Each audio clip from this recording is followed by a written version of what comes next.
Hello，大家好，欢迎回到我的频道，我是 Grayson。我在之前很多部影片里面都有强调缩图的重要性，但是我好像没有具体和大家说制作缩图的时候应该遵循哪些标准，遵循哪些原则，才能制作出吸引人的缩图，提高影片展示点击率。我频道的缩图设计也经历了几个阶段，现在我的缩图已经有稳定的设计风格，并且影片的展示点击率也保持在不错的成绩上。所以今天这期影片，我将会给大家分享我在缩图制作上遵循的5条原则。依照这5条原则设计缩图，可以让你做出吸引人的缩图，提高你影片的展示点击率，让你获得更多的影片观看量。如果你想提高你影片的缩图，记得一定要看到最后，因为这期都是满满的干货。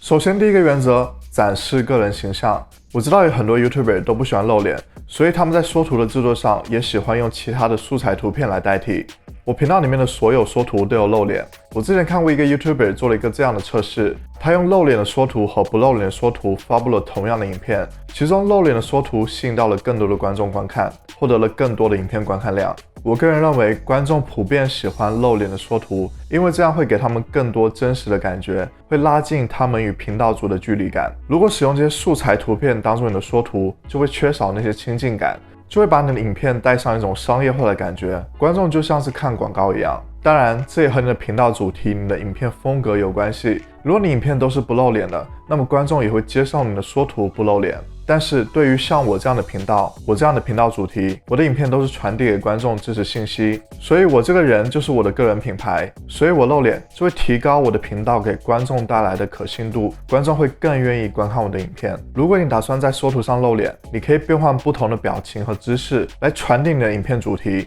这样就会很容易激发起观众的好奇心，吸引到观众。第二个原则，不要用复杂的字体。因为我的频道是知识型的频道，我的每一部影片都在传递给观众知识内容，所以我的缩图设计上都会加入一些文字来告诉观众我的影片是讲什么的，让观众很快就能知道我的影片的主要内容。我在 YouTube 上看影片时，我也会先看缩图上的文字，然后再看标题，所以如果缩图上有带文字，我就能够清楚的知道这部影片大概是讲什么内容，我是否要观看这部影片。所以这也导致我在我的缩图设计上也习惯加入一些文字内容，来帮助观众更快了解我的影片内容。但是我有一个原则，就是不会使用复杂的字体。有些字体很好看，特别是那些手写的字体，这些字体在网站或者是博客上看会很好看，但是我们要注意，我们的缩图尺寸本来就不大，特别是在手机端，它就会缩小到更小的比例。如果你用了那些复杂的字体，那么观众就很有可能看不清你的文字内容。所以我的文字字体都会选择那些粗大饱满的字体，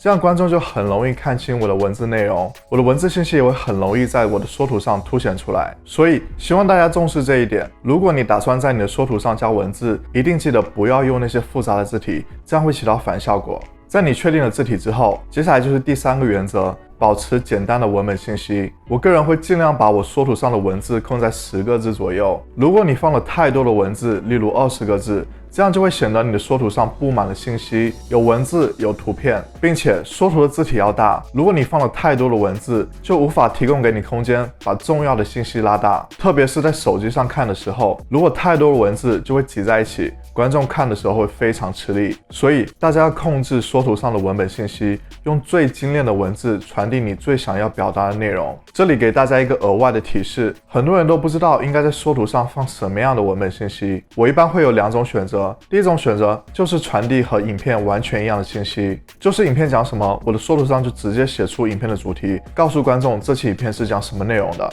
例如我的这期影片是介绍新手剪辑软体的，我的缩图上就会直接写出这期影片是介绍新手剪辑软体的，这样观众就很清楚的知道这期影片的内容。第2种选择就是偏点击诱饵类的文本信息，这种方法是你在缩图上不会完全告诉你的观众你的影片内容，这样会激发起观众的好奇心，他们就会非常想知道你的影片到底是讲什么内容的。这2种方法大家都可以去尝试，去看看哪类的缩图能够给你带来更好的影片表现。第4个原则，所有的重要信息都要放在左边。在决定好图片、字体、文本之后，我会把我缩图上所有的重要信息都放在左边。这么做的原因是在缩图的右边会有很多 YouTube 的图标，所以这会很容易遮盖掉一些信息，所以我就会特别注意这一点。我会把我缩图上所有的重要信息都放在左边，这样我就不必担心这些图标会遮挡到我重要的内容，观众也会很清楚的看到。第5个原则，元素要明显。你放在缩图上的所有重要元素都要够大，不管是文字还是图片。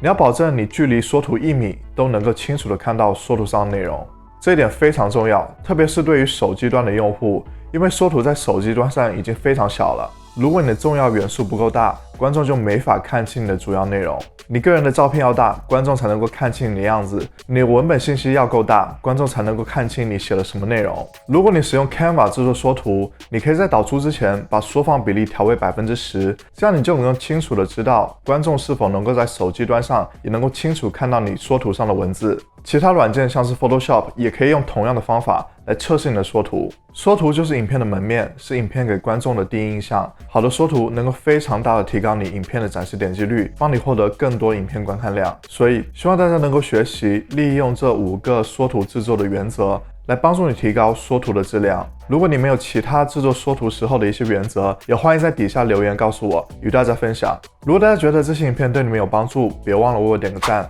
如果大家想了解更多关于 YouTube 内容，欢迎订阅我的频道，打开旁边的小铃铛，我会每周更新影片。那我们下次再见，拜拜。